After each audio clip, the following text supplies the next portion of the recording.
right, it's time to talk some NASCAR again on Proline TV as Denny Hamlin is all of a sudden taking the Cup Series by storm, winning a second consecutive race, and that gives him now 3 for the season. He's trying to make it competitive for the regular season championship, but in all honesty, does anybody really care about the regular season championship? I don't think so. As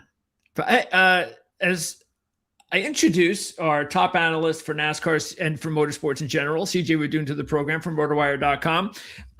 So did the manufacturers, do they win anything for a regular season title? Yeah, there definitely is definitely, I should say, money allocated to finishing position. And then I think obviously most important is everybody wants to win the chase and the series championship. But to get to be the top at the end of the regular season does have a check that goes along with it. But I think most importantly, it comes along with the top seeding of a couple extra points when you head into the chase to give you a little bit of a head start on the other competitors that are there. But the big prize obviously is the one at the end of the year, though I know everybody is all ramped up about the bracket format that is coming shortly as well. You're talking about the challenge? Yes. Or is that something else? What's the bracket format? The challenge? Okay. The in-season challenge that is just so riveting. Yeah. When does that start? I don't know. It starts soon. Yeah, it should be soon. Yeah. Let's see. It actually starts in 2 weeks. It starts with Sonoma.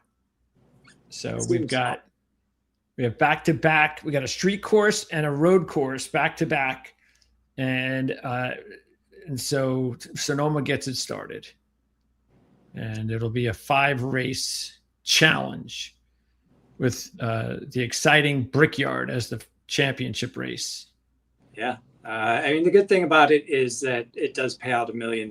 So if one of the smaller teams ultimately is able to get through, then it's a good news story for them, get some extra money to be able to help the competition. But yeah, from a fan perspective, I'm not sure it adds much more to the spectacle. Okay. So it was another big win for Denny Hamlin in Michigan. And really just crazy the way that he dominated the last part of that race. That at least it was at the end, but you just wonder what would have happened if Denny Hamlin would have started on the pole. Like he would have. I mean, that could have been a boring race the entire way. Yeah, it sure seems like if he would have been able to start with that track position, that it would have been a complete snoozer. It was interesting through the first stage because he didn't exactly cut through the field. It took him a while to be able to move up. It's not like some tracks where you're able to start at the back and get to the top 10 by the end of the first stage. That was not the case last weekend. It took him a while to get there, but when he did and he got that clean air, he was untouchable. Yeah, and some of the top competition was knocked out. I mean, you had Bell out, Elliott out, Reddick out.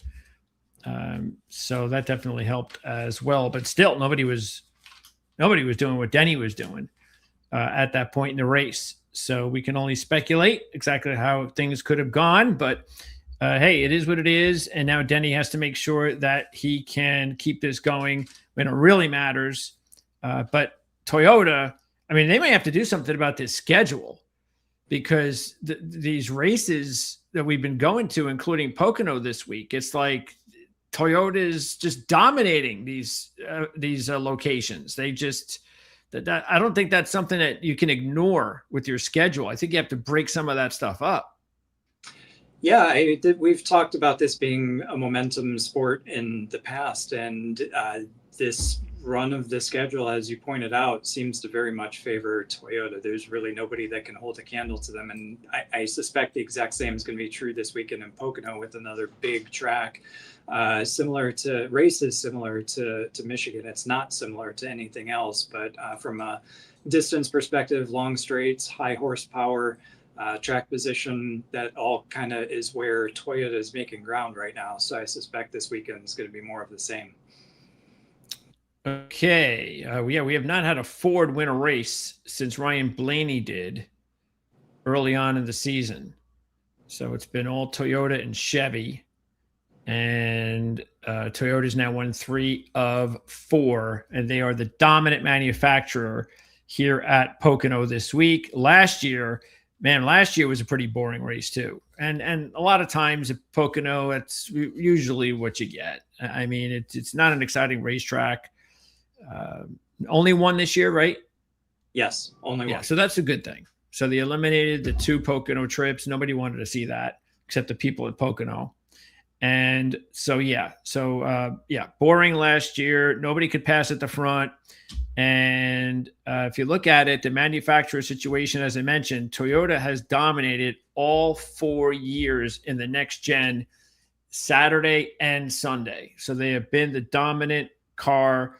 And also interesting is that in the 4 races in next gen, no winner has actually ranked outside the top 15 at either qualifying or practice. So speed definitely is important here.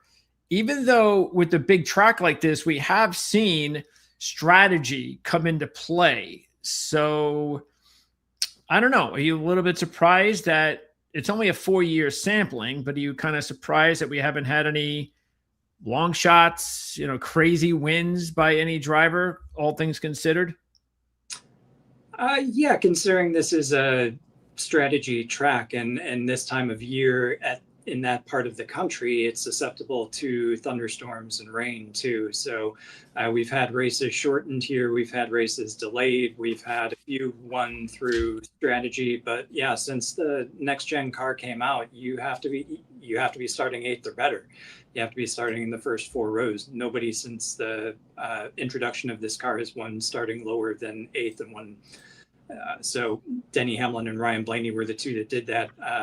6th for Chase Briscoe and 3rd for Chase Elliott. But like you said, Toyota has had the measure of this track. And it's about high horsepower. It's got long straightaways. You have to compromise your setup for the corners. And track position is important to be able to have that clean air, to be able to get the fastest run down those long straightaways. Well, right now, and it's early, but right now, if everything holds, there shouldn't be any rain to worry about this weekend. It's a good but thing. It's early. There are some thunderstorms the next 3 nights, but it's all PM thunderstorms. So hopefully that stops the way it's supposed to by time, even though it's PM. Hopefully we won't get any day rain over the weekend coming up. And then we consider ourselves lucky to get out of Pocono without any delays. All right, let's go ahead and go through the field for this race. And do you know the name of the race? It is the Great American Getaway 400. Is that correct? And do you know what that is? Is that a camper or something? I have no idea. I assume it's a camping company. Yeah. Something like that. All right. So, this is interesting. Between you and with our picks each week, we have one of us has correctly predicted the winning driver in 8 of the last 9 races. So we're doing well. Yes, in a crazy sport like this, that's pretty good. All right, it's easy to predict who the favorite is. So, what do you think the odds are? Last week they were 4-1, weren't they? So, last 2 weeks they've been 4-1, and you've had Denny Hamlin in both races, and you have the first pick this week, so you might be able to take him again. I guess depending on the odds. I'll go 300. Almost right there, and he's actually a little bit less than that on my sports book.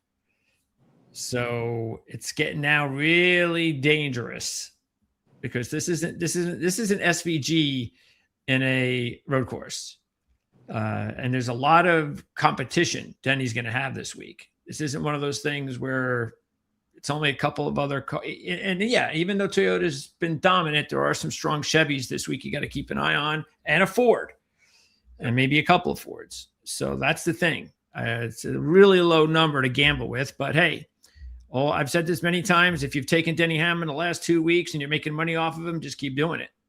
But if you haven't, then you just missed the boat. Now the odds are just way too low, and if he wins, he wins. That's what I would do. But okay, who's second? This is the tougher one, I guess. I don't know, maybe not.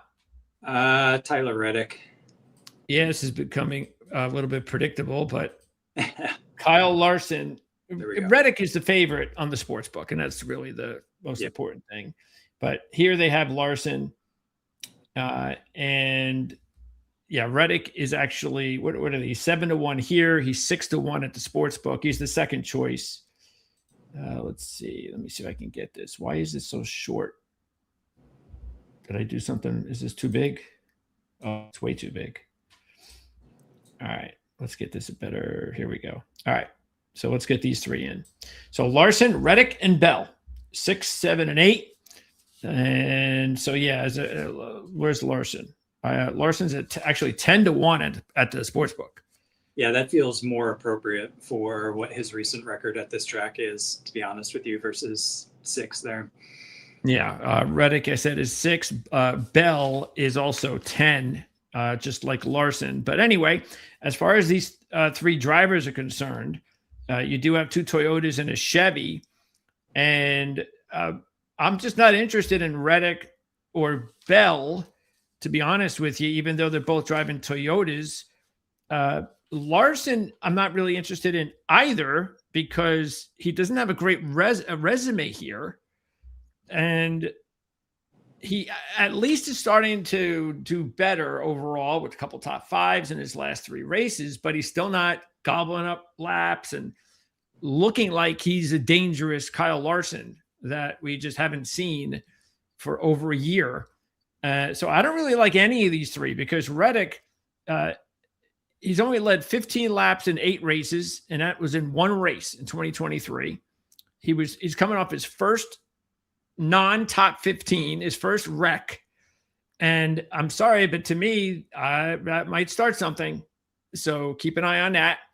And with Bell, he also doesn't have a good resume. Same resume as Larson's, really. I mean, as Reddick's. 2 top 5s in 8 races. He's led 17 laps. And if you look at it, even though he had a couple of runner-up finishes lately, in his last 8 races, besides those 2 runner-ups, he's had 6 races of 17th or worse, including a 38th. And he was 31st last week. So I'm not interested in that at these short prices. So I'm passing on all 3 of these drivers. Yeah, for Christopher Bell, right back to what we had traditionally expected from him, at least from the start of 2026 last week. 31st place. He did have the back-to-back runner-up finishes, like you said. I thought that might be turning something, but then last week, right back to square one, unfortunately for him. So also, when you look at Christopher Bell just at Pocono, only 17 total laps led from 8 career starts. His average start is 13th, average finish is 16th. And by the way, that's right about where he finished last year. So don't have very high hopes. There are other Hendrick drivers that I would put higher than Larson too. I think we'll talk about him in a second, but there's one in particular that's got a significantly better recent record at Pocono than Kyle Larson. So I'm kind of surprised to see him up here. And I think I know why. Hendrick appeared to be a little bit more competitive last week. They still don't have the measure of Toyota and Joe Gibbs Racing, but they appeared to figure something out. So maybe they're trending in the right direction, and maybe that's why people are jumping on Kyle Larson. But I agree with you. I don't think that this is the week to take him. Tyler Reddick out of this bunch would be the one that I would take, barring the fact that he's got to overcome his first DNF last week. So not too bad at Pocono in general last year had a problem, ended up 32nd, but prior to that he had a pair of runner-up finishes, and I think it was 5 in a row that were 11th or better, so pretty consistently inside the top 10. So if I were forced to choose one of these 3, I would put Tyler Reddick at the top. Okay, let's move on to the next 3. Blaney, Briscoe, Byron, and these odds are pretty similar to the sports book. And Blaney actually is a good forward to be looking at this week because of his history here. He's got 2 wins. He's coming off a 3rd place finish last year, and he had a really solid car for most of the day. Won the race the year before, leading 44 laps. He's gained 24 spots in his last 2 races as well. And he's on a run of 11th or better in his last 5 starts on the season, including 8th, 8th, and 7th in his last 3. So I think he's somebody I would look at, and I would definitely look at Briscoe, the defending champ, who in his first year with Joe Gibbs last year, he had done nothing here prior. And he goes to Joe Gibbs, and he has a really good car. And really the only difference between Briscoe and Hamlin in this race last year, there was one difference, and that was Briscoe kept coming out first on the restarts. And every time those restarts would occur, Briscoe would take the lead and have the clean air, and Hamlin couldn't catch him. And that's all it was. That's really what it was for most of the race when those two were hot, because those two were hooked up most of the race, first and second. And it was Briscoe was just a better car in those spots that were important at the end of the race. And we're looking at Briscoe too, 5 top 10s in his last 8 races. 4 of those are top 5s, 10th last week, looking for his first win. And I see no reason to take Byron. I mean, Byron still hasn't done anything. No top 5s in his last 8 races, 18th last week, 27th here last year, 1 top 5 at Pocono in his last 5 races. So he's done nothing to give us any indication that he's on a comeback, sort of like Larson at least is giving us something. So yeah, I go Blaney and Briscoe. These are the 2 that I'm going to start looking at as potential contenders for Denny Hamlin. Exact same. And I'd have a hard time choosing between Blaney and Briscoe. Briscoe obviously won this last year. And I think it was an advantage for him to start a couple of rows back because he didn't have the clean air at the start. So he kind of had to figure out what changes, if any, he needed to make with his car to be able to get to the front. I think, if I'm remembering correctly, I think he and Hamlin split stage wins. I think Hamlin won the first one and Briscoe won the second one. So as Briscoe figured out which line was moving, restart lines, and being able to get out front and have that clean air on a restart is very important at a place like Pocono. Briscoe figured it out. Then talking about Ryan Blaney, very good here as well. He's got a pole, 2 wins. The last 2 races, he finished 1st and 3rd. The 3rd place finish last year came from the 20th starting spot. So Blaney was one of the few that was able to work his way all the way forward from starting deep in the field. And he even led 3 laps in that race too. So I would have a hard time. I'd probably go Blaney, to be honest with you, because I think that he's driving really smart right now. And I think the team is giving him the strategies that he needs and the service that he needs to be able to maximize what he has. Nobody's on the level of Toyota right now, but there are a handful of drivers that every single week have been at least maximizing what they have at their disposal in a smart way. And one of those clearly is Ryan Blaney. So I wouldn't have any qualms about choosing him this week, even with Toyota's domination. And speaking of that battle with Hamlin last year, so Hamlin finished 2nd in that race and led 32 laps. He finished 2nd in 2024, leading 31 laps, won the race in 2023, and was disqualified from winning the race in 2022. So if he would have won that race, it would have been first, second coming in here after 2 straight wins this year coming in here. And you can see why his number is the way that it is. He's actually led 9 or more laps in 8 of his last 9 trips to Pocono with 17 career top 5s and 7 wins. A lot of reasons of why Denny Hamlin is such a low price. But again, there's a lot of things, as we know, over time that can happen in these races. And especially when you've won 2 straight, sooner or later, some bad luck or something weird is going to happen. But hey, it is what it is. That's why the price is the price. Okay, now we get to the best looking Chevy, and that's Chase Elliott at 12-1. He's 10-1 on the books. He's only got 1 win, but that was the one I mentioned. He beat Hamlin because Hamlin was disqualified. So Elliott didn't really win the race, but he'll take it.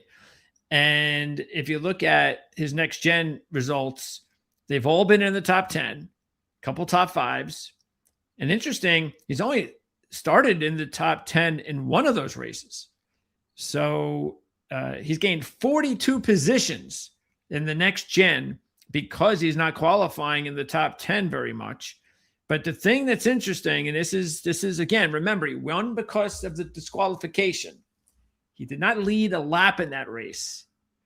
And so you're still looking at a driver that has not, with all the good that Chase Elliott gives you, he has not led a lap at Pocono since 2019. So he's probably a much better fantasy pick than a winning pick, but at 12-1, 10-1, it's a good number for maybe the best Chevy out there. And he's really going well. I mean, yeah, he had a little bit of a car issue last week, but he was the best car up until the issue. And there's been a lot of hit or misses with Chase lately, but there've been some when he's hitting. It's been just about every other race or so. He's like competing for wins now. He hasn't done that in a while, and now he's back to being that type of competitive driver. So Gibbs and Hocevar, meanwhile, I don't know, something about Gibbs. You know, I thought last week I really expected him to have a better showing. He didn't have it, so that worries me this week. He's kind of trending in the wrong direction. He does have a decent history here, though, including 2 runner-up finishes and 2 O'Reilly races. Just one top 10 that was a 5th in 2023 in the Cup Series. He was on the pole and led 21 laps in 2024, but had engine issues and didn't complete the race. Hocevar, meanwhile, I just don't think you're getting any value here from Hocevar because he, is not a good fantasy driver looking at the 2 races he's been in here in the Cup. And I don't know. I just think these odds are just a little bit too low for Carson Hocevar at this point in time. But take it the way you want. If you believe that he's going to qualify well, and he's more than capable of doing that, he's a good qualifier, that you might want to take him, because if he qualifies in the top 10 or the top 5, then these numbers at 18-1 could drop to 12-1, 10-1, or something like that. I would expect Carson Hocevar to qualify toward the front. He showed pretty well at Michigan last week with some speed. He's been getting the most out of his Spire equipment and driving pretty well. So I don't think I'd choose him necessarily this week. I think another win this season might be a little bit of a stretch. Not that he's not capable of it, but it's pretty quick soon after his first win to be able to come out and beat Reddick and Hamlin and all the others that are out there too. Not to say that he can't compete and shouldn't be among the top 5. And that's what ultimately gets you in position to win races. I think he's capable of that, but I think I just want to see a little bit more from him. Ty Gibbs, I agree. You got to call when things are going the wrong direction very quickly in this sport, and Ty Gibbs is starting, as you said, to go the wrong direction. He bounced back 2 weeks ago, I think, had a pretty decent result, but then right back to it again last week at Michigan with his problems. The one thing that he does have going for him is he clearly has speed at Pocono, able to qualify 11th or better in all 4 of his Cup tries, but only finished inside the top 10 once, and that was a 5th place back in 2023. He led 4 laps that day. So certainly out of this bunch, the one that stands out, and I'm shocked that he was not listed before his teammates, is Chase Elliott. He's just been very consistent and very consistently inside the top 10 here at Pocono, especially in this new generation of car, 1st, 10th, 9th, and 5th, regardless of where he starts. He started back in 35th and finished 10th back in 2023. So give him a good starting position. The way that he's racing right now, I think he could be in store for a 3rd win this season. Yeah, with Hocevar, I just think he was set up a lot better last week, and he had a good week. But I think in that last restart that ended the race, basically, he had the opportunity to take the lead and he couldn't do it. Now, I'm not saying it was his fault. I'm just saying that maybe that's the difference right there between the Toyotas and the Chevys right now. Yep. And we saw Denny Hamlin just kill everybody as soon as he took that lead. But I just felt that last week was it. And this week, I'm not as confident with Hocevar, what I've seen. I'm not saying that he can't have a good week. I would expect him to possibly be a top. I would expect a top 10 run from him, actually. But again, I think we both think that he's going to start in the top 10. So I don't see a value there at this point in time. Agreed. Oh, okay. Next, guys, we've got a couple of Fords here. Logano, Buescher. Now, this is really not a difficult comparison. No. This is not a hard decision to make with these two Fords, I believe. Logano's got one win here in 30 races. He's got one top 5 here since 2016. The good thing is he's got 2 top 10s in his last 3 races. So maybe that's a start. And if he can keep that up, remember, there's a long way to go. And it is an even year. So we got to keep that in mind. If you want to, don't forget Joe Logano. So you might want to throw a couple bucks on him, maybe now, just in case this is the beginning of him getting going. And then you've got Buescher, though, is clearly, I think, a better option right now. He had a really good year, a race last year. He finished in 4th, started on the front row, and it was his best result since his win. And that was a rain shortened win? It was, yep, back in 2016. Yeah, so it wasn't really a real win, but that was his best finish year. That was his only other top 5. He's got 2 top 5s here. So he had his second top 5 last year. So that's a good sign. And he was 9th last week. So look, I think Buescher's a halfway decent long shot play this week. But I just think he is a better pick than Logano. And then Bubba Wallace, I just don't ever know what to expect from Bubba, but I do know one thing history-wise is he hasn't done really much of anything here. So I don't care. He's driving a Toyota. He'd have to do something really, really impressive on Saturday to think that he can compete on Sunday. Yeah, Wallace had a run of 4 races at Pocono of 11th or better, 1 top 5, and then back to starting 34th and crashing out, finishing 36th last year. So like you said, very unpredictable. He's been very unpredictable this season too. So not sure what to expect there. Clearly the choice is Buescher. Logano very much in a slump and got to figure out a way to get out of it. He's 3 points behind the cut line as it is right now for the chase. Buescher inside the top 10, if I'm not mistaken. Started on the front row at Pocono last year, led 2 laps, finished 4th the year before that. He started 18th and finished 11th, led 19 laps. I expect him to be a top 10 contender again this week. And if he's able to avoid trouble, yeah, could absolutely be there inside the top 5, if not fighting for a win if things go Ford's way.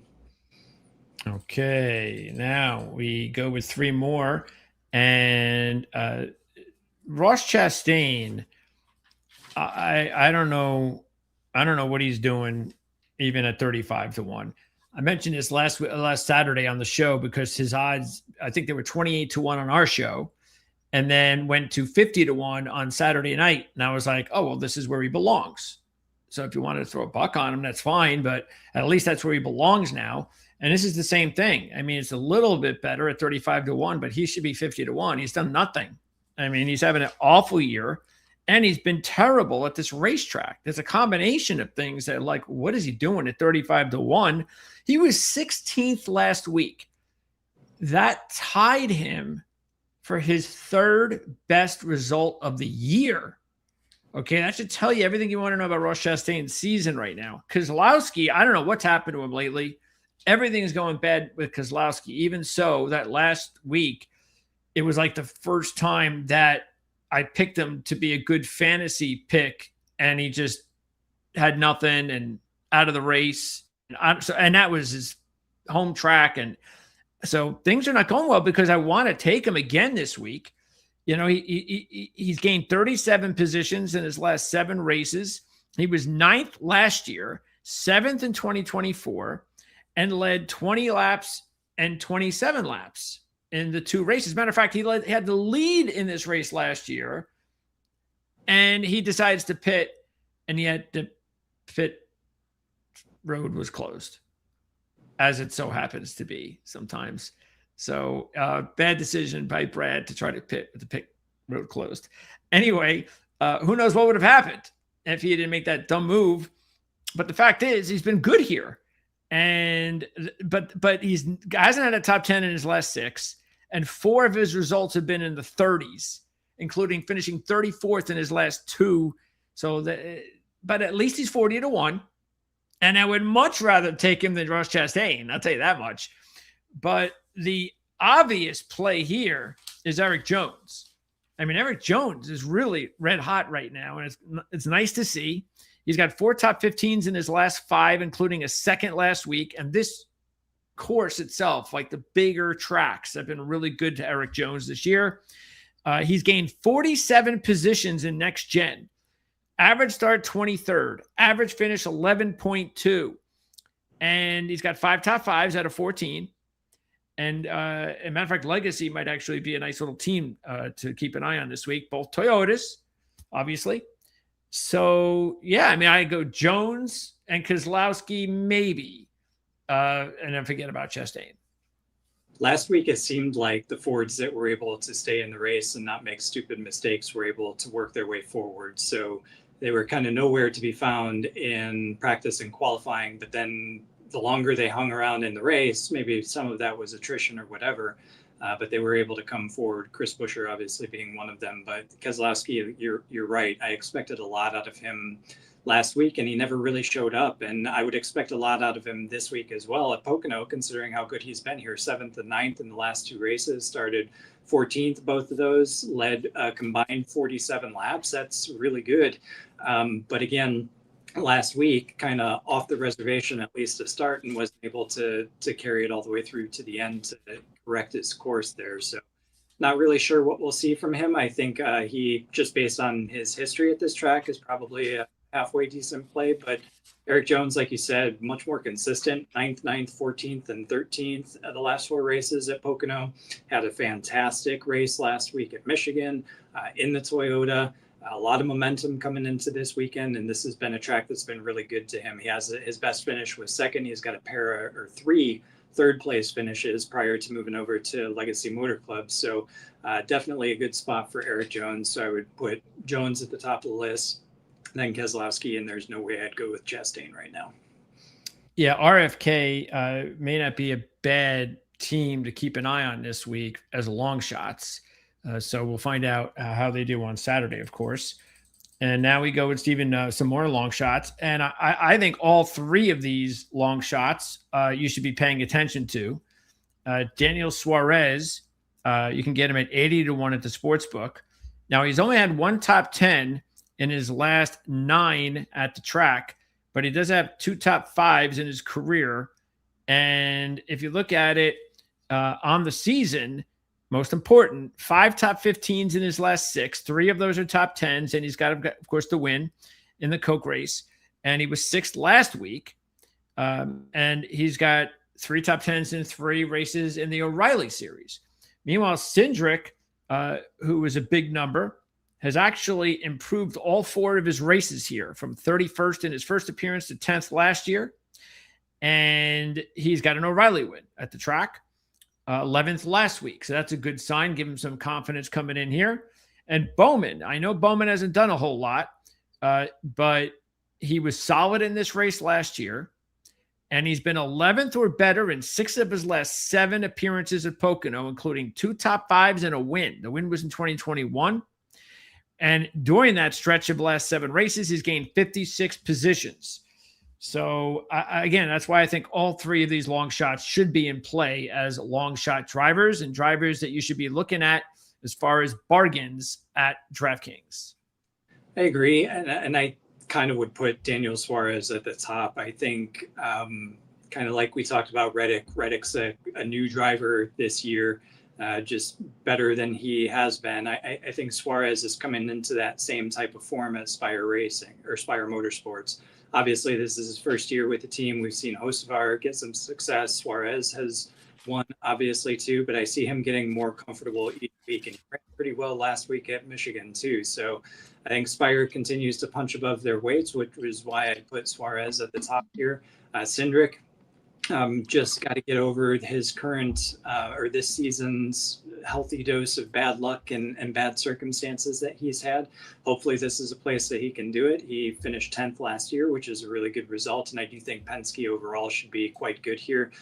Still waiting for Alex Bowman to fully come back, which is the only reason I put him at the bottom of the list. I think he's just not the same Alex Bowman that we've seen. It's going to take him some while to continue to get back to form. He's definitely on an upward trajectory, but I'm going to give it a couple more weeks yet before I start going with Bowman. I think Suarez is the top of my list of this crew.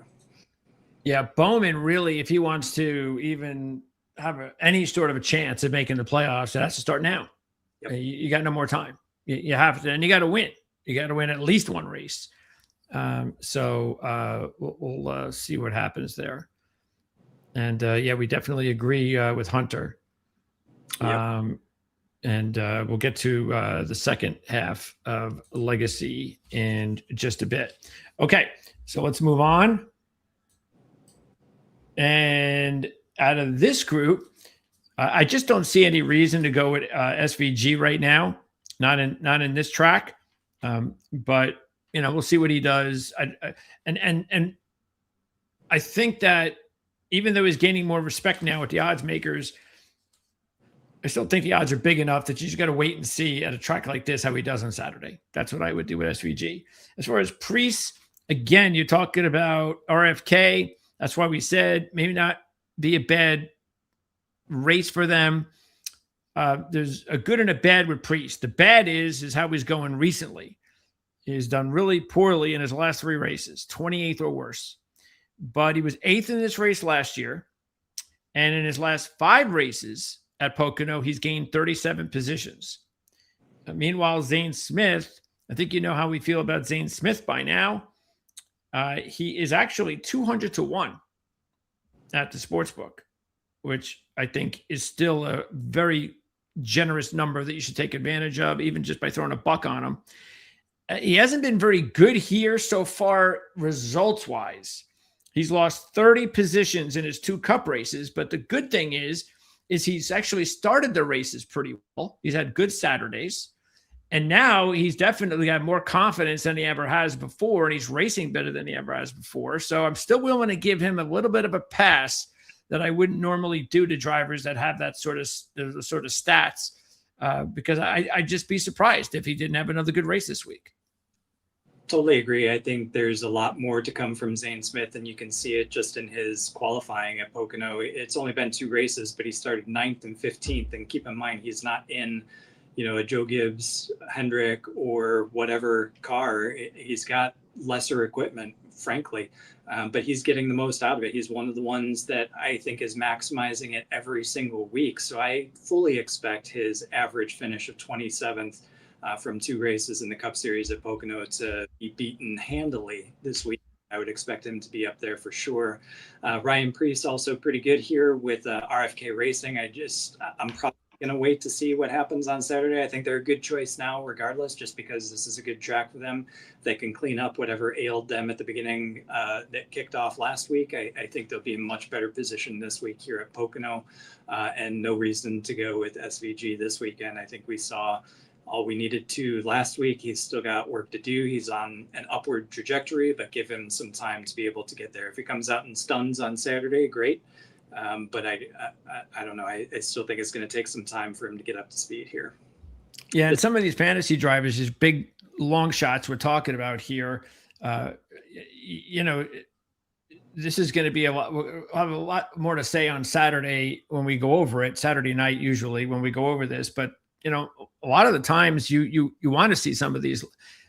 I mean, you don't want to see it if you got money on them, of course, start 15th or 20th, or I should say 20th or 25th. But fantasy wise, you do. And so I think that those are 2 different things. I mean, so that's why it's not bad to try to take a few bucks now on some of these long shot drivers with big money. 5 or 6 of them we've just talked about. I mean, you don't have to throw a few bucks on them. It's not much. And then hope that a couple of them qualify well and give you some possibilities on Sunday. And then the other ones you save for fantasy and hope that, all right, they're starting 25th. They're not going to win the race, but we've given you enough information that says, hey, they could have a good day and maybe there'll be a good fantasy bargain for you because they're not going to cost much. All right. Next. I guess the only one here would be Herbst that I would keep an eye on. I still don't see anything to like about the way Josh Berry's gone. I mean, let's be serious right now about Connor Zilic. I mean, really, he should be 200 to 1 or something at 250. He can't even get out of his way in the first couple of laps every week now. And it ain't his fault. This is what rookies have to go over. This is what we talked about. That's why. And you know what? The next time they get to a road course, he's probably still going to be 5 to 1. And we'll laugh then when that happens. But, you know, he is at least competing better on the road courses, and we'll give him that. But forget it in these situations outside of road courses. But Herbst just continues to hang in there, and at moments of races this season pop up in the top 10. And he just barely missed out on that this week, but he's driving a Toyota and he's got a team that knows how to win this year. So I just think Riley Herbst, anytime you go to a track, just like we said with Corey Heim, even whenever he pops his face into a race this year, anytime we go to one of these tracks where Toyota's dominant, I'm throwing a buck on Riley Herbst at the least. Yeah, I could see that. He's actually not been half bad the past couple of weeks. 17th at Nashville, 13th last week at Michigan, just missing out on the top 10. Back in Texas, another kind of horsepower track, same as Charlotte, except he did better at Texas. That's why I called it out, finished 11th. So he's definitely, capable of doing it, and he's definitely got the equipment that can do it too. So a couple things go his way. I think, Herbst wouldn't be a shocker to be inside the top 10 this week. Definitely the one that I would choose out of these three on the screen for sure. Not going for Barry, and Zilic just had an awful week to forget last week. Yeah, Connor does have one good thing going for him, and that is that he's been at this track one time in the O'Reilly Series, and he won the race. So he's got something positive to think about. And I would definitely rather take him than, who's Daniel Dye? Daniel Dye, truck O'Reilly driver, coming up to make some appearances in the Cup Series.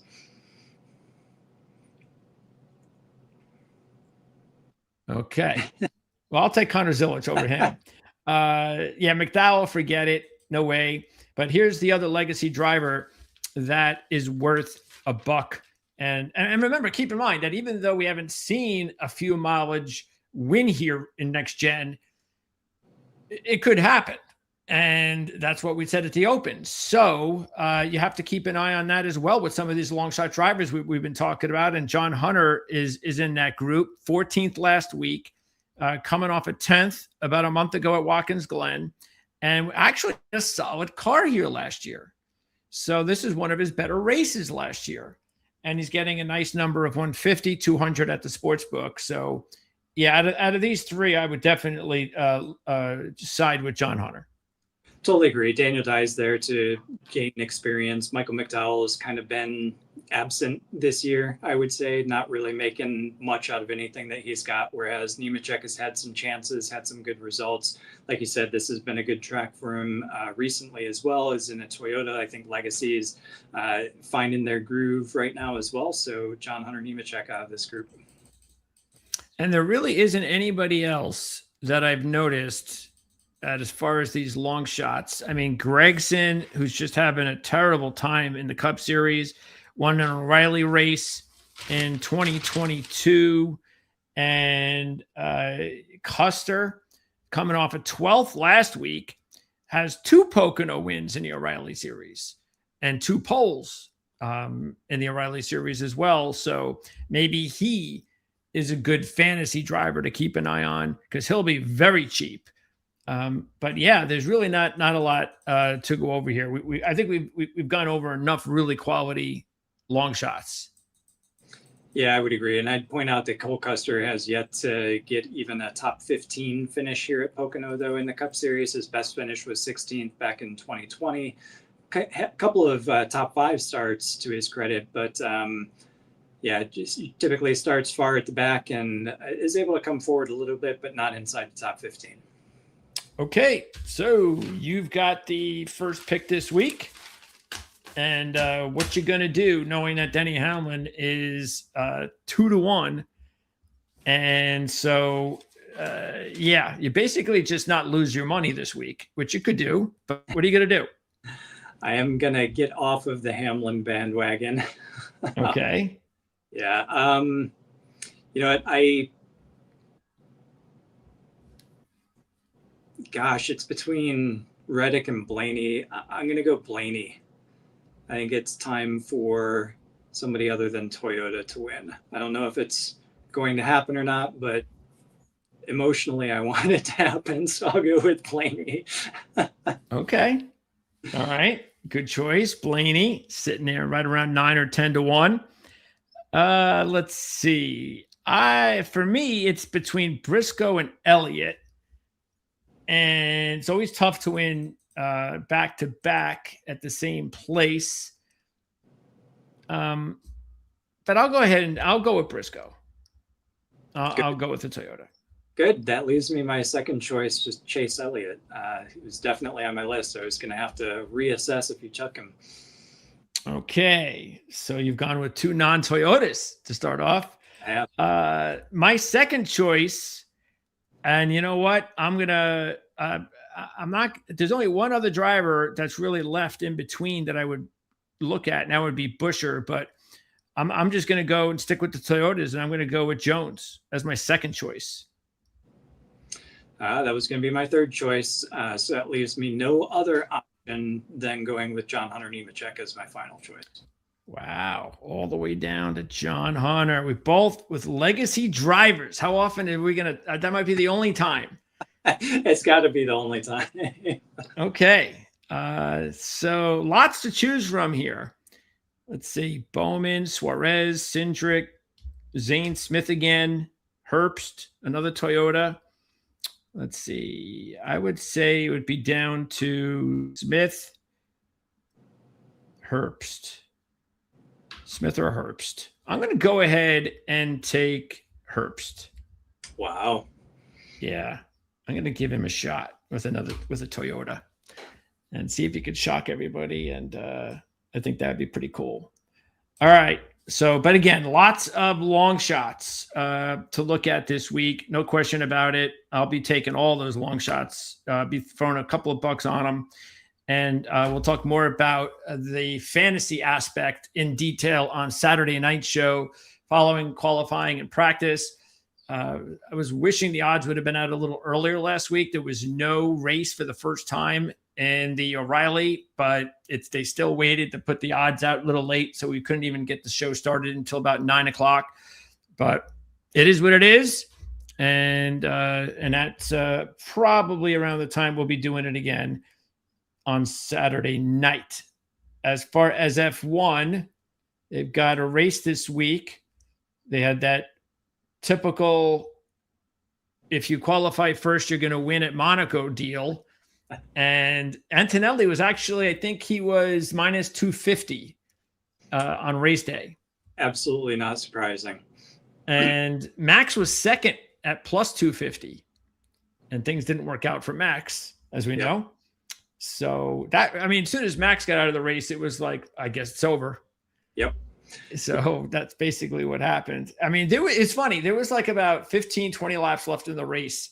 And Antonelli was like 6,600. It's like, you do realize that, I don't know, something could happen. Anything could happen. You know, I mean, I can't understand. I mean, people who actually do this with that big money must have a lot of money. They just have to. Because if I had a lot of money, I'd probably do it just like them. Like, I got the money. I know he's probably going to win. The only thing that will happen is something freaky happens. So the odds are with me. And I've got a lot of money. So, but when you don't have a lot of money, it's like one of those situations where you go, all right, I'm going to do it. And then you put all your chips in, and then, he's got a flat tire or something, of course. And then you just walk off and you talk to yourself, and then your wife beats you out of the house. But anyway, Antonelli is the even money favorite to win this week. George Russell there. There's Verstappen, Norris, Piastri, Hamilton, Leclerc, and Hadjar. So any potential long shots this week, or is it back to the usual? No, last week was your week for quote unquote long shots because of the premium on qualifying and the fact that Ferrari should have qualified much better than they did, had Leclerc not made a mistake, just issues kind of thwarted their day. And once you're on pole, it's yours to lose. And that's the situation that Antonelli was in. Max could have made a run for it had his car actually gotten off the line more than 6 inches, but just a problem there. This week is Spain. These teams know this track extremely well. It's pretty high-speed corners. It's got low-speed corners, so it's a pretty average track in terms of getting the most out of the cars, which we know at this point in the year, Mercedes is the best. So that's why you're seeing Antonelli and Russell there at the top. Could be either one of those two. Antonelli is just on a complete roll and seems to have the upper hand on Russell right now, which is why he's the favorite. And honestly, he's the one I'd probably go with right now. All right. So we're still not there. Any idea, looking at the races ahead, of where you would potentially see a non-favorite? Probably not until, well, maybe Great Britain. So that's going to be the July 4th weekend. They'll be in England at Silverstone. We know England gets a lot of rain. So if there's rain that weekend, I could see something unique happening in England, but yeah, probably not until then. And then after that, you basically have to wait until you get past the break, the summer break. And when you come back for places like the Netherlands or Italy or Singapore might throw a surprise, something like that. So right now, I just basically look ahead to England for the first chance at a long shot, and that would have to be weather dependent. So, Hunter, I have to ask, what were the odds? Because if the books were too smart, what were they giving you? Because what you should see, this isn't, I talk about this all the time. Whenever there's a short price, we talk about it with SVG. I've talked about it on my golf show with Scotty Scheffler, same situation. His odds sometimes can be ridiculous.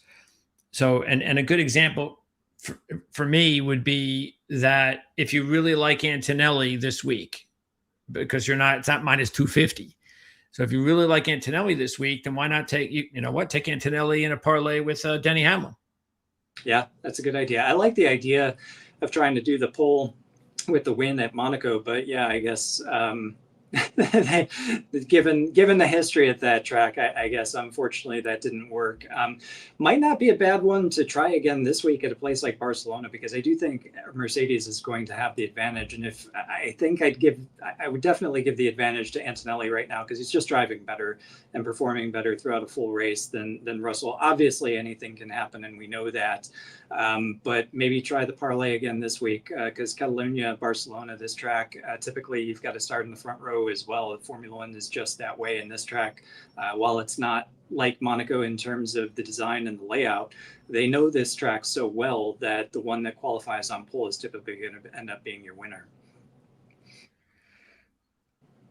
Well, I don't remember. Do you remember what the odds were last week when we went over? Because I can't believe Antonelli would have been 4-1 to win that race last week. So when we looked at them on Tuesday, Leclerc and Hamilton were top, and I want to say they were like 2 and 3 maybe. So Kimi might have been 4 at that time on Tuesday. Yeah, I mean, look, every sportsbook's different. We just went over the odds changing. But anytime you get those opportunities, look, especially in F1, if you're getting 4-1 on Antonelli to win, whether it's the pole or the race, I mean, I wouldn't even worry about parlaying. I mean, just hammer away at it. I mean, why not? Yeah. 4-1 is good in F1. Yeah. No, but this week with 1, obviously being that, maybe take a look at what that parlay would be for him on pole. might only get you to 400, in which case, then I don't know. But yeah, to your point, given the way that Formula One goes, if you can get Kimi for either for 400, I would just take that. Okay, so next week we talk about a new race. We talk about a street course in San Diego, and we have absolutely no idea what to expect. Other than G and Zilich being at the top of the odds list. Well, and yeah, I have no idea if look, it's probably going to work against the rest of the drivers that it's an unknown, since he's the best. And if anybody can handle an unknown, it would be the best, you would think. So maybe it's an even bigger advantage for him. Either way, you know, I get the first pick next week. So I guess I get the opportunity to take SVG first again. I think I've had the first pick with SVG in both races this year. Actually, I don't know if how many races have there been? 2 or 3? 2, right? Yeah, 2. Okay. Yeah, because he didn't win the first one. So right. Okay. So anyway, we'll find out what happens in San Diego next week. We'll talk about that next Tuesday, and we will also, I will talk about the qualifying and practice after the sessions on Saturday. So probably a Saturday night show. Don't forget to check out the link in the description of the Saturday night video. That's when we'll have CJ's up-to-date DFS report from rotowire.com. It comes out on Friday, and if you don't want to wait to check out the link in the description on Saturday, you can go ahead and just check the link right now that's in the description for the same page where you'll see those posts every week. And all you have to do is bookmark it, and you're set for the rest of the season. So I'll see CJ again next Tuesday to talk about the street course, and I'll hopefully see everybody back in a few days to see how everything went on Saturday at Pocono. So CJ, good to see you again. We'll do this again on Tuesday. Sounds great. Thanks for having me. Always welcomed. We'll see everybody again real soon here at Proline TV. Don't forget to subscribe.